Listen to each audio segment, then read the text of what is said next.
So I watched all that play out. And when I knew they were talking about transfer criminals and all that, I'm like, wait a minute, I don't see nothing about Larry. So had to put the ass back on notice as we were watching it play out. So we kept doing updates with the bankruptcy of DC, the United States, and caught that too because they were going to try to keep moving this along in this era, which they still are, right? Mm-hmm. The deal is there was a lot of milestones from the concert to when they were supposed to respond. We hit up Kamala, we hit up Trump, I ain't even hit up fake Biden. I hit up even Trump's son, one of the advisors. Like we went direct to guys. Like it wasn't just we posted on social media. Fucking sent messages directly to their asses because I wasn't playing. Yep. So time's up. Well, And Christina said no negotiation. fuck negotiating. We already did past that. That's what all them treaties they violated was a negotiation. So we didn't already pass that stage. They violated every single treaty they can't be negotiated with. Yeah, but they kept trying to keep going with the Build Back Better spending. That shit didn't pass. I was adamant as they would keep going in the news with their bullshit. Spiritually, I was sending that shit right back. Nope, you're not passing. You're not going to continue this fucking government and pretend woke now. Y'all out of business. You shot yourself in the fucking foot. We just waiting for our people to wake up, rise up. Mm-hmm. I know this. You want your shit back? It's ready. Now look, I'm not vindictive, right? But I will fuck a motherfucker up about my family. I don't have no problem with that. And I'll tell you how far I need to go in order to take care of the family. Now it's the whole goddamn family in distress. Ain't no one motherfucker gonna come in and keep me from, I guess, too many of us. I can't, if the weight on my shoulders, I can't buckle. Right? Like she had the luxury of being comfortable or maybe not seeing it. But when I walk out my door and I drive around my city and I look at people that look like me and we all suffering and I'm like one fucking flea away from being on the street like them, Mm-hmm. fuck that side and we bringing everybody up. Not the one that's sitting high on the hog. You know, especially when they misleading and cheating the people and trying to get me to sell out. Now that's the part that pissed me off. How the fuck you gonna try to get me to sell out? You almost didn't know I'm the most tested motherfucker in the history of the world. Every motherfucking clan sent somebody to see if I'm a bump straight, and I always bump straight. Right? When they bump me left, I bump back left. When they bump me right, I bump back right. When they bump me straight, I So bump is back there straight. anything you can do to keep going with the Larry Hoover? Anything else that we haven't thought of that we can pursue? I'm not even trying to think of nothing. I want mama to tear this bitch up so they'll see I ain't bullshitting. They'll get their attention. And wait. Now, she don't have to tear this motherfucker up if we see the three kings. It's not necessary. The weather will adjust to the climatic conditions of the season as soon as we see them. But until then, her and her daughter's just gonna rain the most beautiful destruction you motherfuckers ever seen while y'all screaming for mercy, and she ain't gonna have none because y'all already exhausted all of the merciful means. It's not personal. See, people be thinking that it's vindictive, it's evil. How in the fuck is it evil when these motherfuckers got us killing each other? They training our kids how to be pedophiles, draining their blood. Like, me telling the motherfuckers a fraud is weak. Well, I mean, that's why I was just trying to tell you it's confusing. It was confusing in the beginning because we were trying to keep our eye on who is the enemy. And then when you have somebody like right standing next to you, they're the enemy as well. You didn't know. So it was just, it got really mucky in the end for me. Well, I just had to step back. Like, this is crazy because my energy's been on the motherfuckers that got our shit. They've been playing pedophiles, all of them, watching all the cleanup, making sure that the white hats transition it to the green hats. And who's the green hats? Indigenous people of the land. So we can get to a certain point. Yeah, we getting this there. Yeah, Trump comes back, yeah, the Republic. That's not our shit though, guys. Yeah, I don't fuck with no republics, no democracies, all that shit Roman. So y'all need to pass that word out. We about halfway there. All that shit Roman. All you gotta do is go back. Plato wrote the Republic. Plato wrote the Republic. He was a Greek. The Romans took the Republic and created some shit called a democracy, right? And they used the artificial democracy to run a hand-picked selection process in your face. They got the people believing they The vote count. two-party system doesn't work. We've proven it. Somebody in the comments was saying. Look, And it's like when one year the next group gets mad and then they send all of their people in, and then it's always an imbalance fighting. So whatever it was, that's not us. And so a lot of us are getting caught up with the patriot movement, the white hat stuff, the Nasera, the digital currency backed in gold shit, but that's still not us. That's not us. yeah. So in mine said Chief Malik Bay. Chief Malik Angel Bay, the Chicago Red Bull, Larry the Chicago Blue Bull, and I'm the gorilla that's bringing the Bulls home. So Big Tukey is the West Coast Bull, the Crooked Man walking. I done already post the indigenous tribes in the Dawes Roll. The Dawes Roll still doing the Crooked Man because they couldn't stop doing it. If we ever wanted to get back on top, when them Dawes Rolls decided that these motherfuckers wrote treaties with them and wasn't going to keep them, they sided with us. So they had to keep the dances going on the land. Even though they didn't have the blood right, they was able to keep the rituals in place. And then later on, they was able to twig in through marriage, right? So they mixed. They from the land and they from the land across the water. They came over here as the workers on the ship, the what they call ship hands, deckhands. Mm-hmm. And the deckhands was the indentures when they hit land. And the indentures was the ones that they signed Dawes Roll contracts with. Now watch how they played us, because it's real subtle. You won't see it if you're not paying attention to their operations. They took the elders out of our community because they wasn't allowed to kill them and put them among strangers in the Dawes Roll so that they can tie back the bloodlines of the indigenous people to the Dawes Roll. In other words, they kidnap your grandmama and they put her in a household full of kids that ain't hers and tell her to raise them. Mm-hmm. Right? Now they miseducating them through an educational system on purpose. But Big Mama telling them the truth of they self, who they is, how they got over here, and they don't know how she know this shit. Because she can't read. So she didn't get it out of a book. But she's telling these motherfuckers where they came from, how they got here. And when they realize these is them ones, we don't want no parts of them motherfuckers that brought us over here, because they got the fake shit. Big Mama right here got the real shit, telling us the real. The largest repository of voodoo knowledge right now is in the hands of a so-called Jewish woman in California. And she takes students.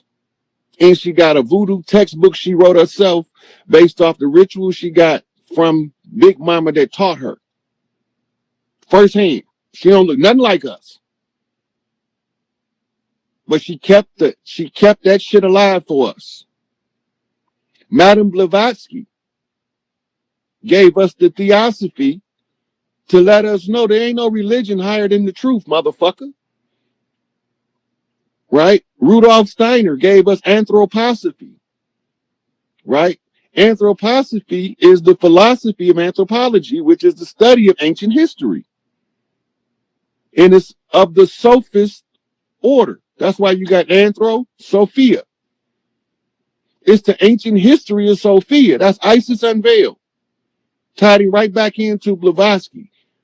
Israel Regardie wrote The Middle Pillar. The middle pillar is about waking your kundalini. Straight up the middle. Bump straight, motherfucker. Because when you get to turning all crooked and shit, the motherfucking kundalini don't want to rise. Bump straight. That's it.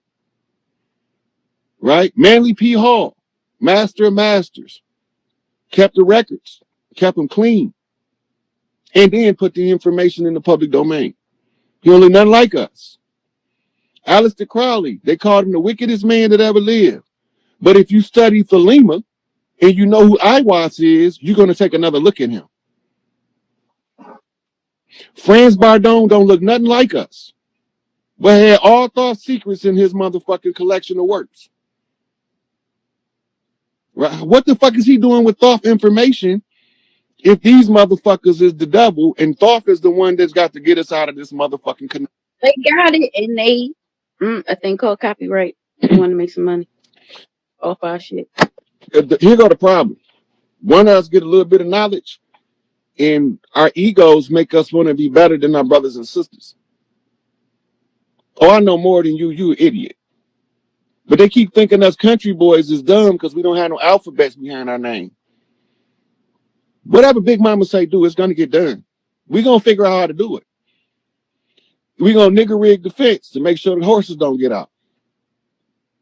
Right? We're going to Jimmy rig the lights to make sure that when the motherfucking power go down, we still got power. We're going to dig trenches and moats to make sure that the motherfucking predators can't get to Big Mama house. Some of us are. I'm talking about her real boys. I'm just saying some, you know, but not all. Yeah. Well, the ones that's her real baby's going to do the work. They don't got no problem doing no work. Exactly. That's all I'm saying. The real going to show. This shit is all about the real going to show. So I don't be hiding. I don't give a fuck. Bring them. They can. You look. If a motherfucker bump straight, they ain't gonna have no problem out of me. As long as they stay crooked, then they gonna start having a problem. Cause I'm gonna start saying something to their ass, and they don't like it the way I say shit to their ass.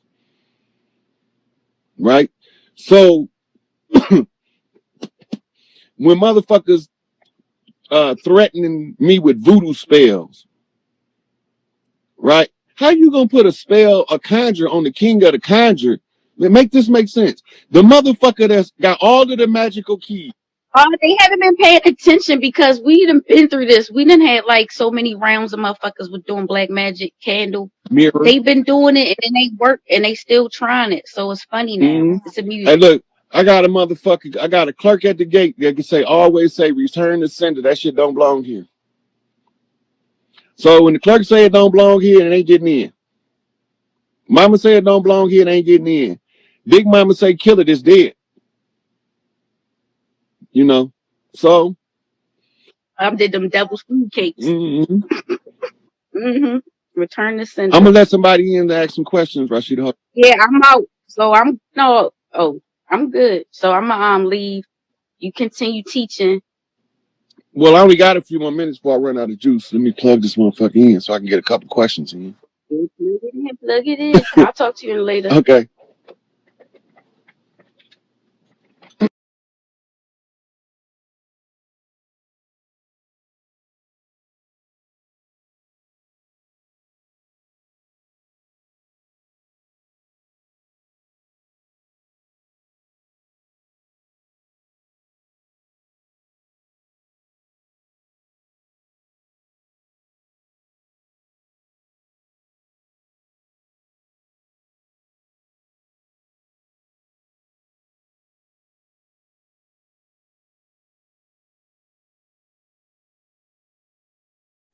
I don't have a full description of the blue rock from the book, but I can tell you from experience, it don't mean what it say.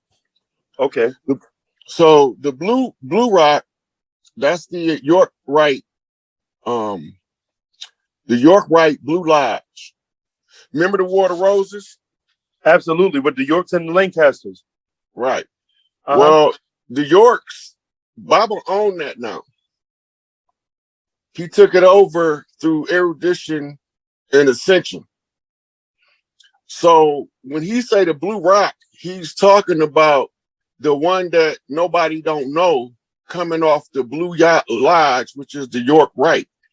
And it is the same if off the Red Lodge, it's the Black Rock. And no matter how you look at it, it's the stone the builders rejected. The stone the builder rejected, we know becomes the chief cornerstone, right? Okay. But where do it come from?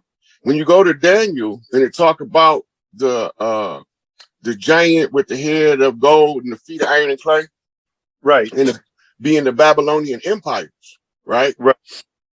And then it say, what was the end of it? A single stone would be hewn from the mountain without the hands of a man and will roll down the hill and strike the feet of iron and clay. Remember that? I sure do. And that brings the whole unholy Roman Empire down. So the iron and clay is the symbolic of America, the great melding pot. You can't meld iron with clay. But what it's talking about is the royal bloodlines mixed with the peasantry. So when we're talking about the stone the builders rejected, besides the biblical reference, where else do you find that stone being hewn from a mountain? That's the story of the Monkey King, Sun Wukong.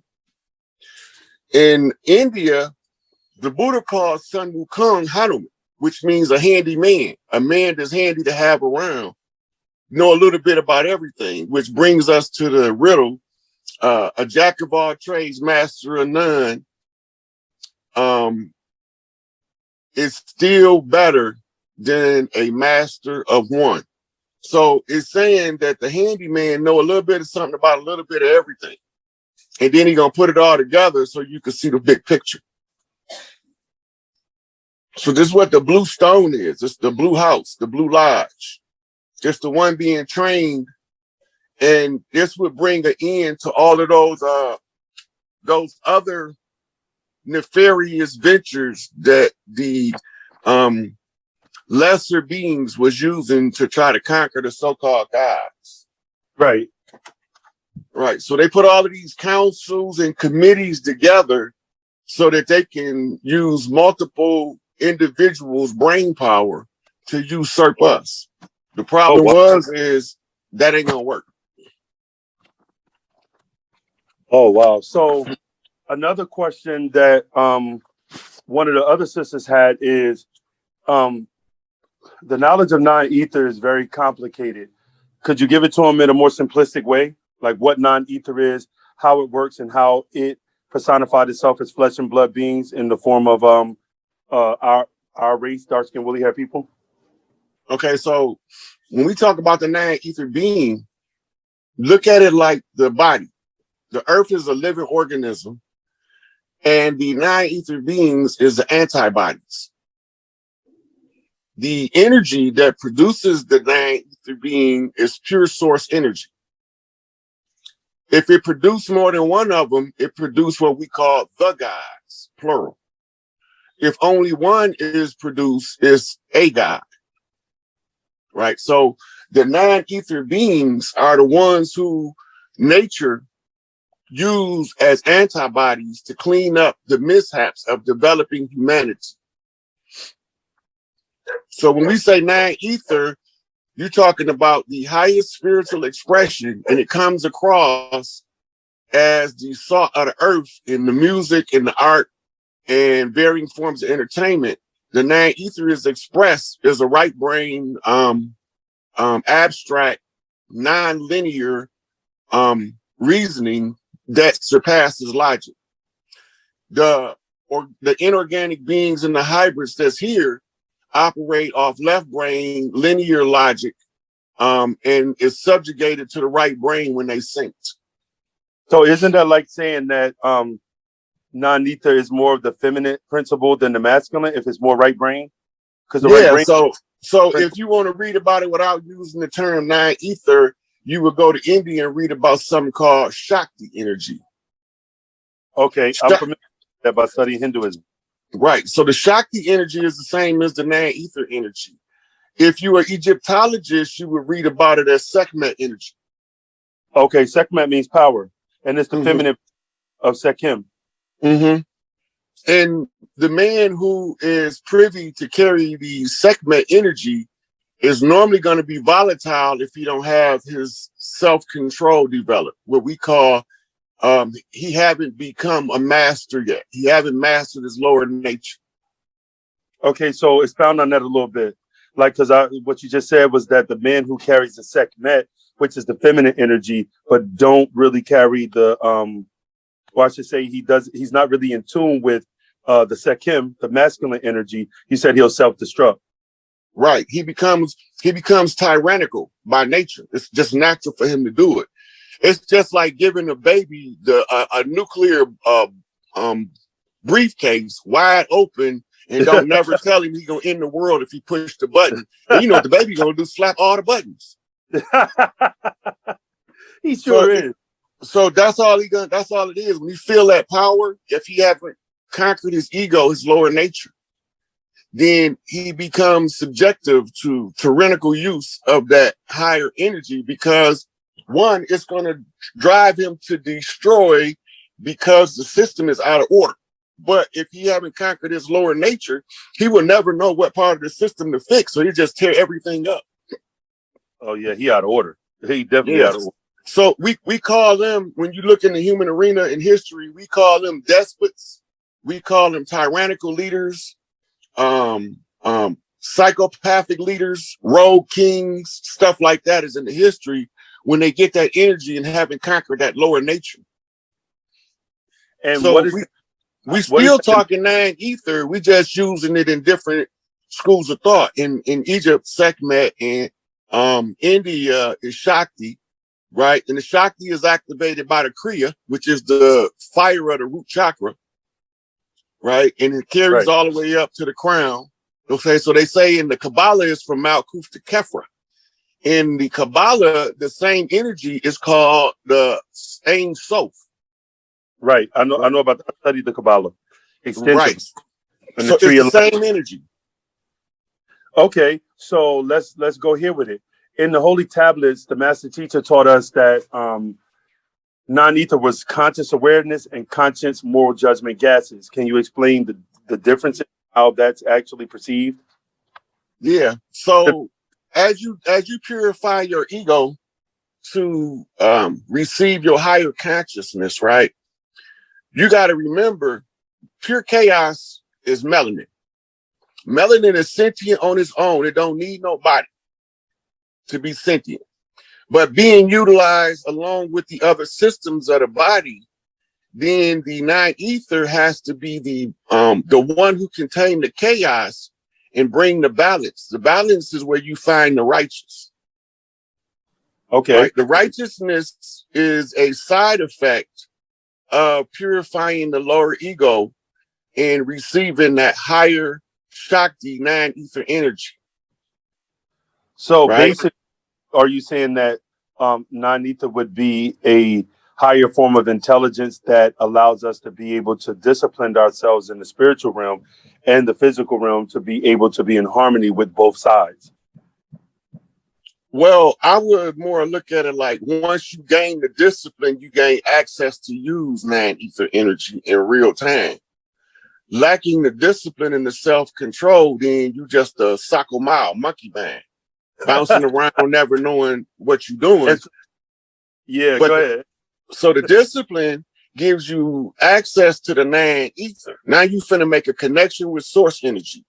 When you make this connection, you have to already have the self-discipline to activate what's already in you.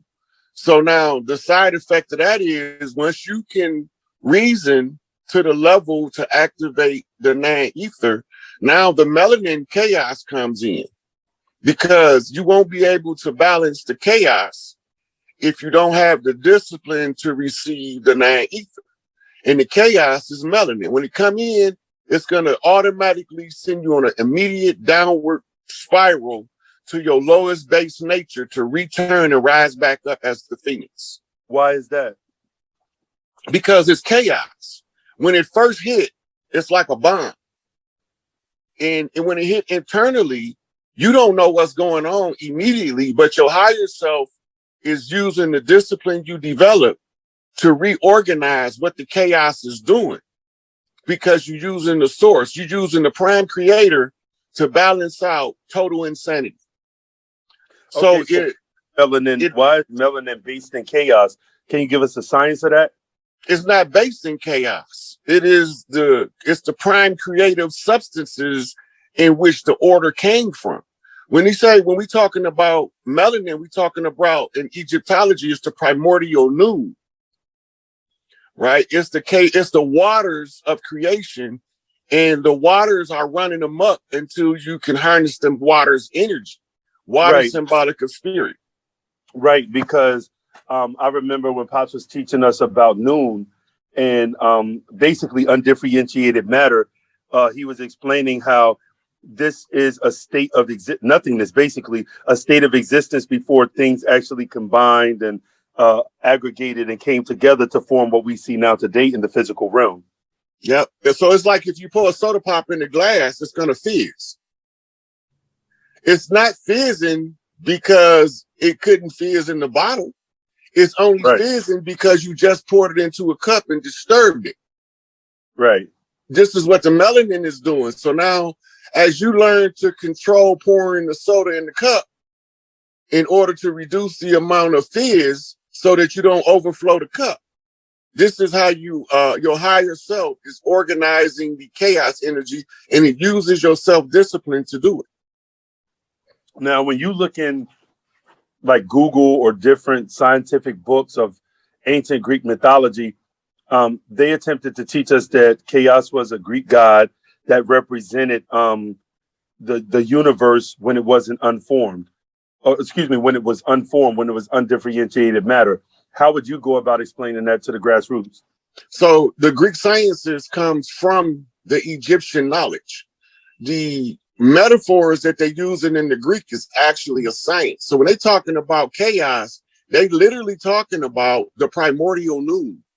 So imagine all good and bad things existing in a state of non-existence, bumping into each other, and there's no form of expression, and it's just random and erratic. Right. In order to have creation, you have to bring that under control of order. And this Matt, is why they say out of darkness comes the light. Light is created. If you remember in the Holy Tabs, Pops talks about the dot forming a line. that's in chapter 1, tablet 1. Yep. And the line formed the wall formed the square, and so on and so forth. He's telling you how light is created from the primordial noon in order for it to manifest visible spectrum so you can see it. So was that this is for the people, was that a literal line, a literal wall, or what does it represent metaphorically? Metaphorically, there's no terms in the languages that we know on the earth to explain it. And the closest thing that he can give you to explain it is the dot forming the line. Because you can use the 2D written expression to relay a 19-dimensional framework in a simplified form, but it's going to take years for the mind to unlock it. Okay, and that's now that you say that, another question that came up in the conversation with a couple of the sisters that's in our class. You mentioned the 5D. So let's say 3D, 4D, 5D. I want you to kind of sort of in simplistic terms explain what is a dimension, and then from there, what is a third dimension, fourth dimension, and fifth dimension? Okay, so now what we're looking at when we're talking about the dimensions is levels of frequency and how the frequency is expressed so that the mind can perceive what the frequency is telling it. So when we talk two-dimensional, we talk about that thing which is written on a flat surface. That's the 2D. When we talk three-dimensionally, we're talking about a fixed position reality that have three forms of existence: solid, liquid, and gas. When we get to the fourth dimension, this is the plane of force. This is the field of mind. And by the way, that's the dream realm, the fourth dimension. That's in the tablets 2, chapter 7, the living soul. But go ahead, brother. Yeah, oh man, you're right on it. So the dream realm is where we create the lower realms, 3D, 2D, like that. The dimensions is described in 3D as like different light rays. Like the light take on the spectrum and we can only see a small portion of it. Right. So the portion that's above our perception would be higher dimension, and those which is lower from lower perception is what we would call lower dimensions. The 3D is where all of the upper dimensions is expressed in the physical realm. This is the best way to describe 3D is 3D fixed position reality, having a God particle as a stabilizing link. So when they discovered the Higgs boson in 2012, that was discovering the wall that the line created. Because it's all condensed light rays. Everything that we think we see as a physical object on a molecular level is nothing that we think it is. Right. That's why Right. they say the physical world is an illusion. Yeah. So when you study epigenetics, you realize that wherever we are in truth, we not really here. We projected here in consciousness. So the easiest way to explain our collective unconscious, where we all linked, is like a big bag of water, and you dropped it on a pin cushion. Every little stream of water that comes out of that is one of us, but the source bag is Prime Creator. Got you. So go ahead. We call it a mastermind, like Napoleon Hill Mastermind Group. And the Law of Success explains it perfect, where it can be used. So the whole world of thinking people forms a egregore, which is a thought form. The egregore then takes on its own life separate from those who created it. The whole trick of the secret society is learning to take control of the egregore of humanity, which goes back to the 100 monkey effect.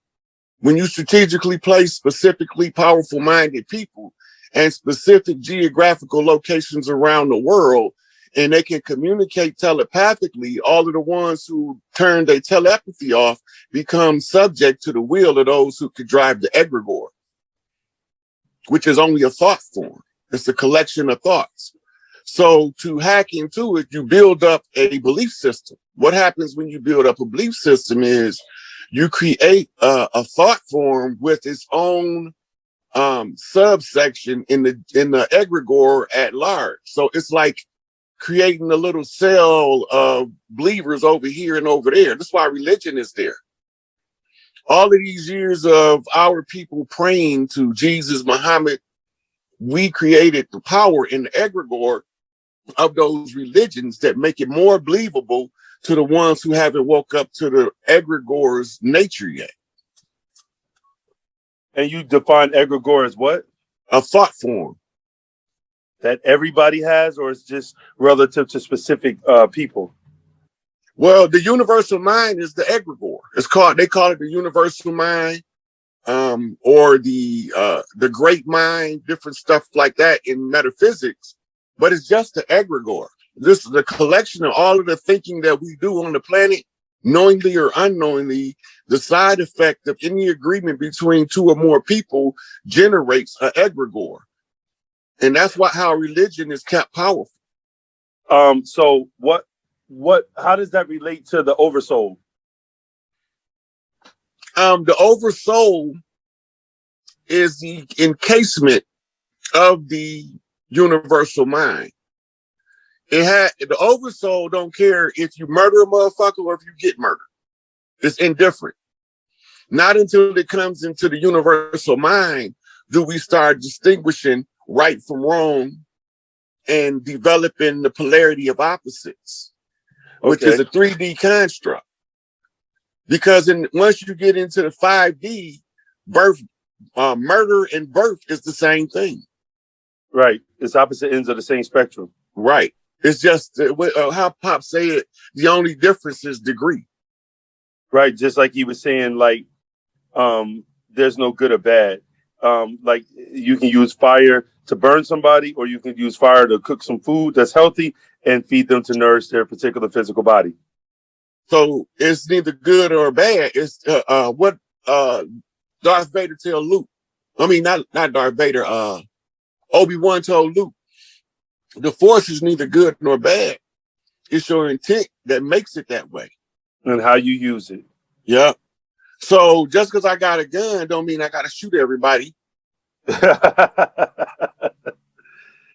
But So some people are from a different mindset. If they got a gun, they gonna shoot many motherfuckers as they can until they don't got the gun or the bullets no more. So let's deal with that. The universal mind. Is there one mind that we're all connected with in the universe where we gain our thoughts and our perception from? Or is it one mind that gave us the ability to perceive things on our own? And simultaneously, both of those things you just said. One produces the other. You can't have one without the other.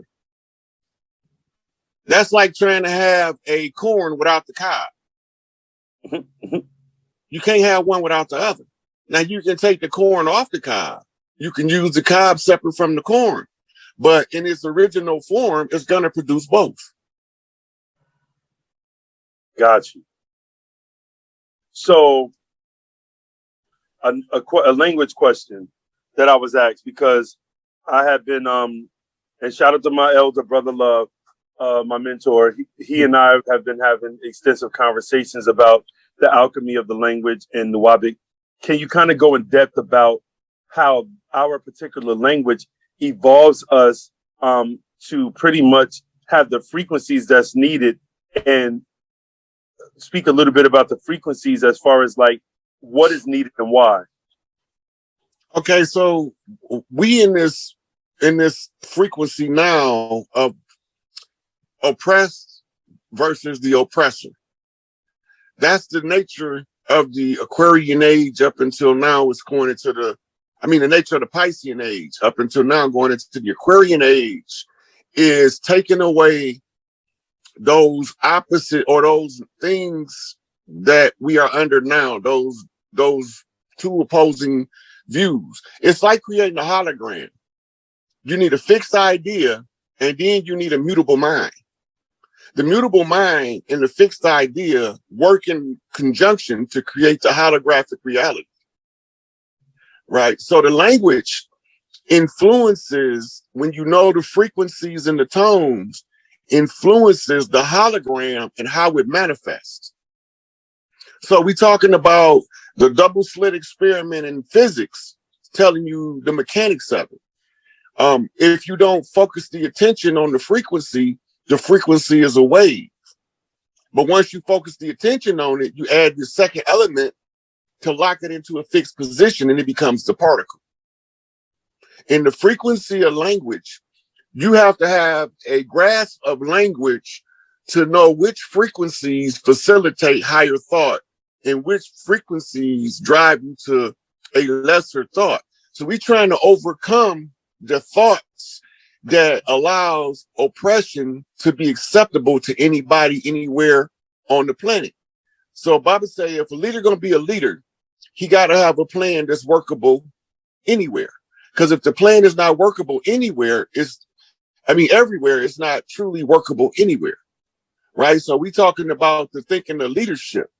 So when you put a language together, like Pops in the community put Nuwapic together, you put Nuwapic together with the understanding of how the tones affects the whole cortex. Now the brain is in the reptilian brain, the old mammal brain, and the new mammal brain, the neocortex and the endocortex, or the old cortex, the old brain.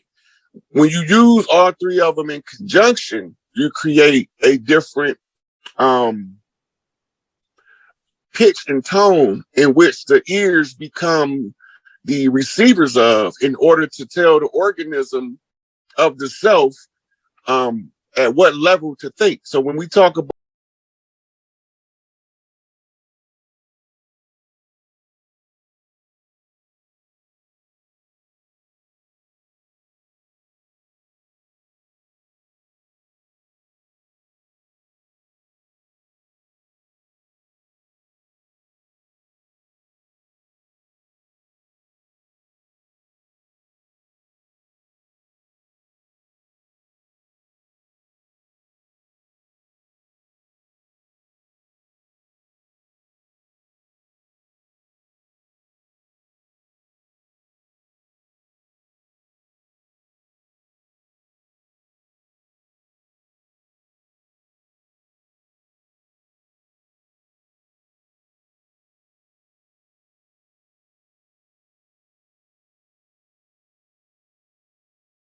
Yeah, so we got like 800 people in here. It's going down. Let's share that screen right there. Well, so while we got you on that topic on the Conjure Wars, what was them setting up what part of the Washington Monument and the mirror, like the mirror cities too, like Memphis, Cairo, really Las Vegas like a mirror city to me. So they using them when they doing this conjuring, are they mirroring? Why are they mirror imaging both sides of the field, the left side and the right side with these Right monuments and things? Well, you got to remember they got twin cities to every prominent city in America got a twin city somewhere else in the world. Okay. These obelisks are symbols of patriarchy. Okay. It's called Cleopatra's Needle. Okay. Because when it was originally set up, they would build an obelisk to represent a Kemetic ruler. The women had chosen a man as the alpha out of all of the royal bloodline. They done went through all of the men and they chose one. So they erect the obelisk to show that he's potent. His phallus is strong and long. Okay. Right now, if you look to the left of the obelisk with see the one with the cross on top of it? Yeah. That means that a man was conquered by the Christian church. Or one of the leaders was conquered by the Christian church. That's why it's a cross on top of it. Ain't supposed to be nothing on top of an obelisk. Okay, now if you look to the left of that, you're going to see a mammary gland as the dome of a mosque. Yeah. Okay. That's the breast of the woman. If you could zoom in, you're gonna see it's a cross on top of it. Yeah. So the woman and the man have both been subjugated by the church.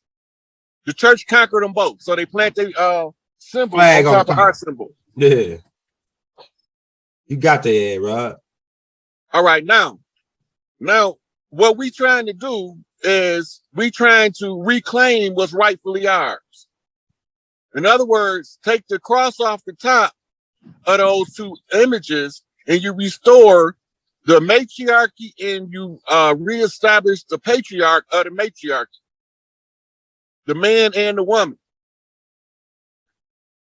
That's heavy. You got a layout of the Vatican. I want to show you something. Yeah, I might got a layout of the Vatican. I got that. Don't worry about nothing. Where is it at? Hopefully it's an aerial view, or you could just pull it up on Google. Yeah, that's what I'm gonna do. That's what I'm gonna do. Man, they got mad about that last tape, but you must have said something. Hey, that you must have. They didn't want to about that. Them three sisters I showed, or two of them. I showed two sisters. Three of them. I showed Chief Warhol. It's one more sister in from Louisiana. I'm gonna show y'all in a minute, but we got to go to this first. Pull that up. Right there. That that's it right there. Got the.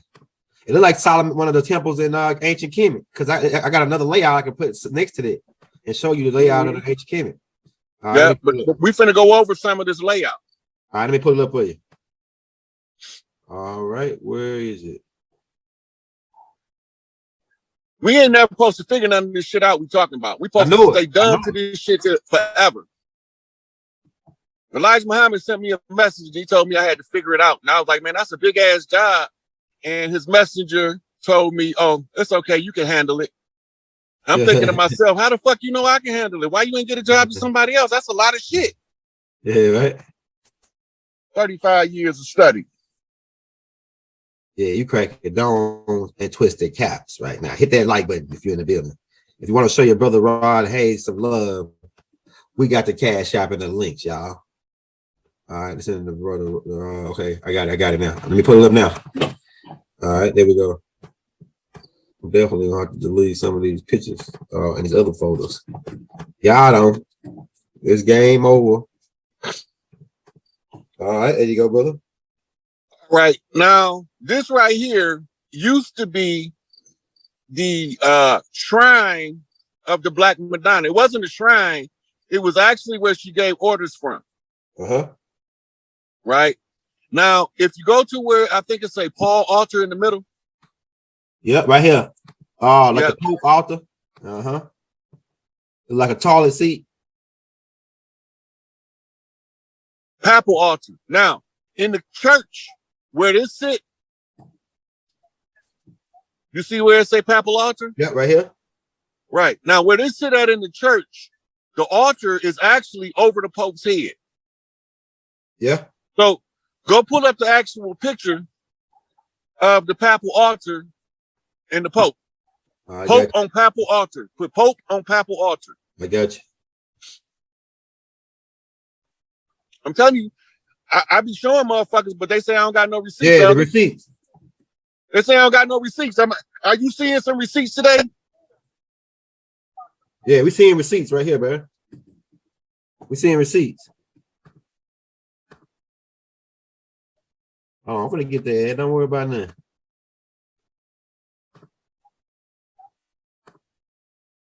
Okay, that's how you got PayPal. So PayPal is connected with this shit.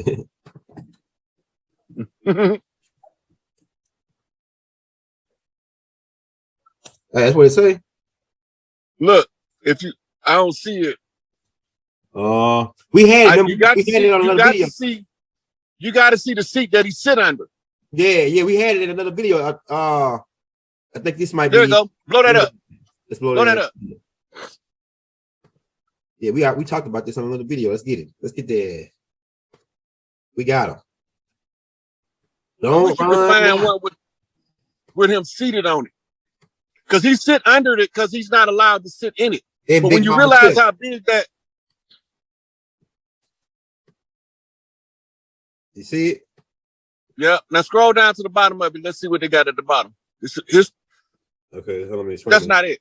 That's not. Yeah, that's not it. It got like a more of a design at the top. I know what it looked like. I'm gonna find it. Pope under the throne. All right, this might be it right here. No, that ain't it. Hold up. I know exactly what you're talking about. This might be it right here.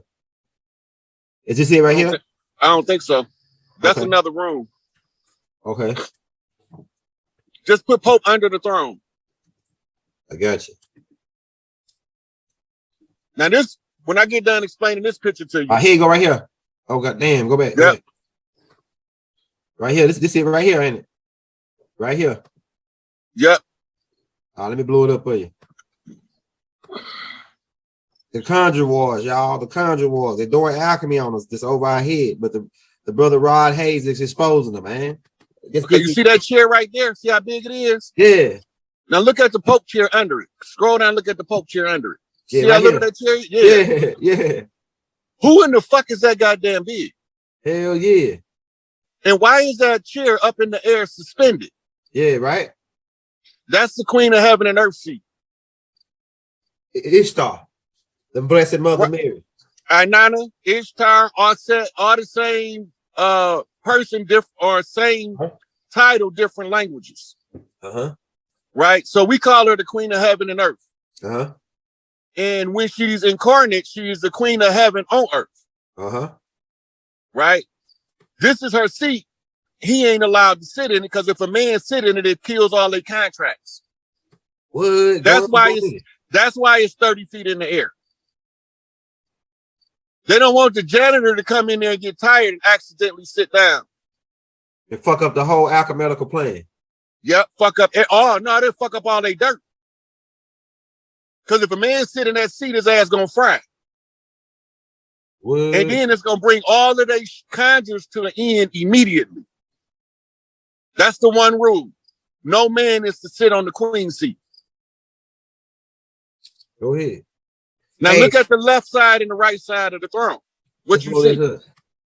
I see bishops, right? Yeah, bishops.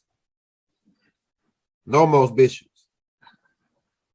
Yep. And then he got two beams at the top, like bringing down a crown on into the seat. You see that? Right, because when she's not incarnate, the crown is suspended. And it's supposed to be heavy. That's right here. Metaphor.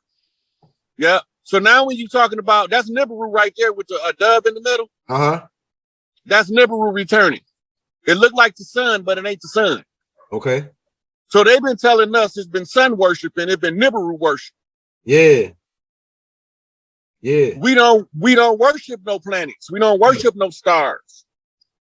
We only give reverence to the Queen of Heaven and Earth, and we only respect each other as respectable as we present ourselves. That's it. All this old God shit, worship shit. Go back to Adam Weishaupt. Go back to the file I sent you. Let's get his ass. Not Adam Weishaupt. What's my man name? Albert Pike. Let's get his. Hey, Fat Man. Let's get Fat Man ass. Pull him up. Fat Man. Above all things, let us never forget that mankind constitutes one great brotherhood, all born to encounter suffering and sorrow, and therefore bound to sympathize with each other. That's the justification for putting us in these conditions of adverse struggle. Right? It's another one on there where you talk about the religion, though. Okay, did that one. I think it's this one. No, we already went over that one. No, this you ain't go over this one. That ain't the World War III. Blow it up. Let's see what it is. Yep. Masonry, like all religions, all the mysteries, conceals its secret from all except adepts, sages, or the elect, and use false explanations and misinterpretations of its symbols to mislead those who deserve only to be misled. The blue degrees are but the outer court or the portico of the temple. Part of the symbols are displayed there to the initiate, but he is intentionally misled by false interpretations. It's a dogma. Yeah. It is not intended that he shall understand them, but it is intended that he shall imagine he understands them.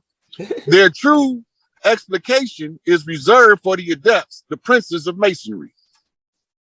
General Albert Pike wrote those words in a work called Morals and Dogma I got this of book. the Ancient and Accepted Scottish Rite Freemasonry. Who I tell you they came in? 32 degree what? Yeah, Scottish rights. Right. See that year, 1871? Yeah, yeah. That was written after the usurpation of the Constitution. Okay, so pull up U.S. two constitutions. All right. Google. Gotcha.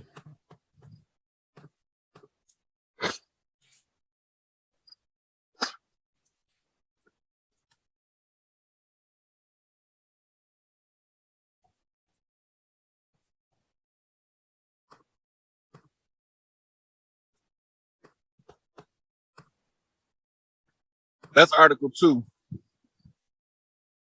Okay. Okay.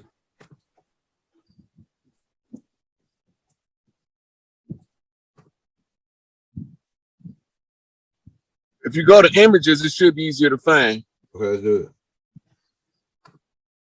All right, it says one right. This is one right here, and then it's another one.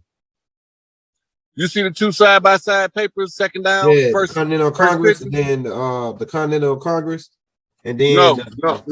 Hold on, I'm gonna have to send it to you. All right. Right here, you don't see it right there? Okay, let's go read some of that. Let's see, because that sounds like that might be it. You know how to right click and enlarge the print. Oh, let me see. Oh man, come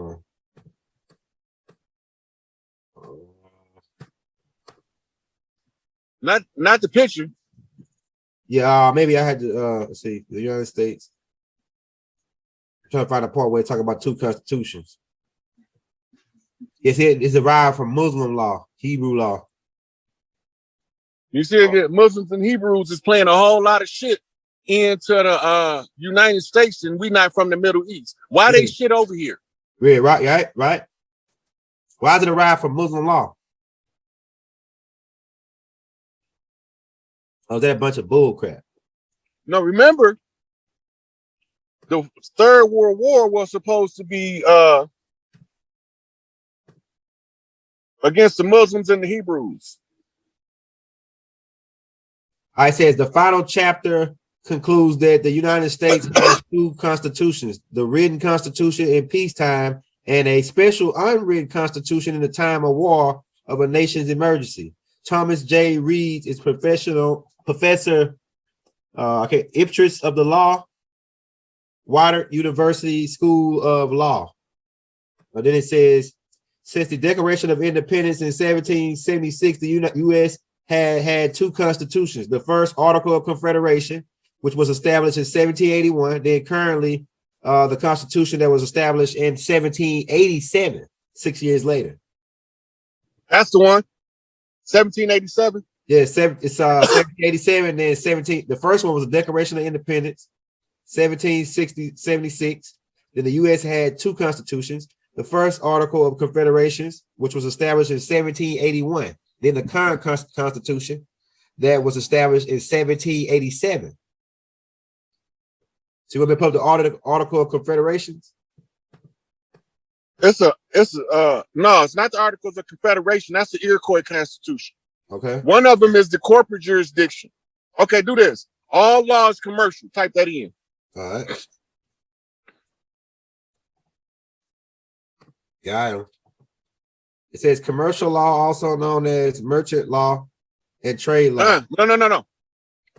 It's a law in the books that say all laws commercial. What you're looking for? Okay. Go to the images. It's gonna be easy to find under images.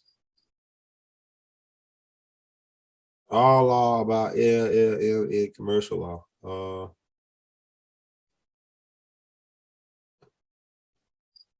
Okay, maybe it's right here. Definition of commercial law. No, that's not it. Yeah, I can't find unless you can. Of course, the law of transaction.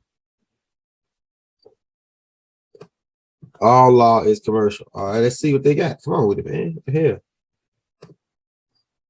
Commercial law is centered around the sale of distribution of goods and finances of specific transactions. It is governed by the Uniform Commercial Code, an example set of laws concerning the sales of goods, leasing or negotiating instruments, and secure transactions. Let's see. Commercial law is a body of laws that regulate the conduct of persons, merchants, and business who are engaged in trade, sales, and commerce, also known as business law. It is a broad area of law that interacts with many other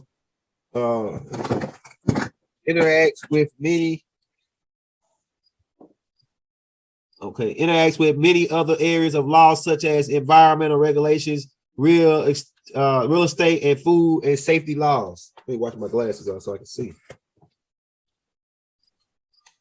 So I'm still looking for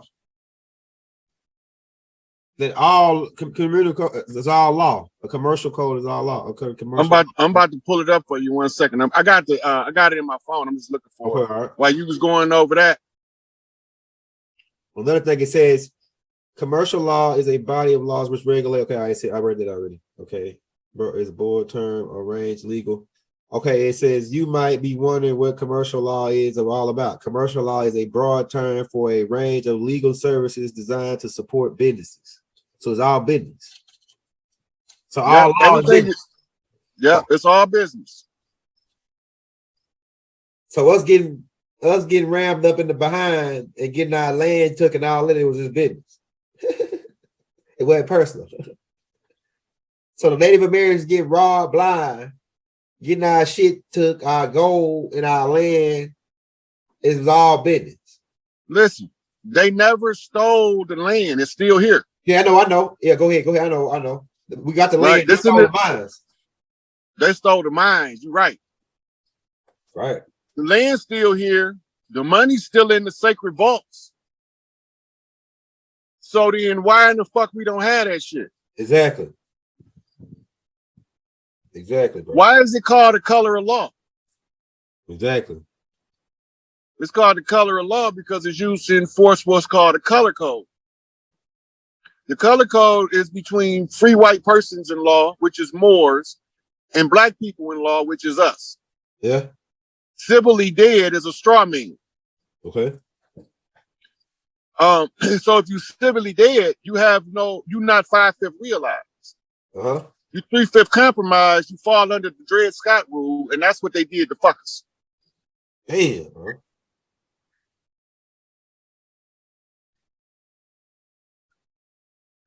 See, I got a lot of this stuff.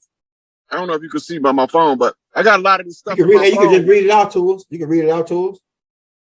I'm about to pull it up. I'm looking at a whole lot of shit, but I'm trying to stay to the Conjure Wars. Right, because I want to show the two laws, but I can't find them. I got another way of looking for it though.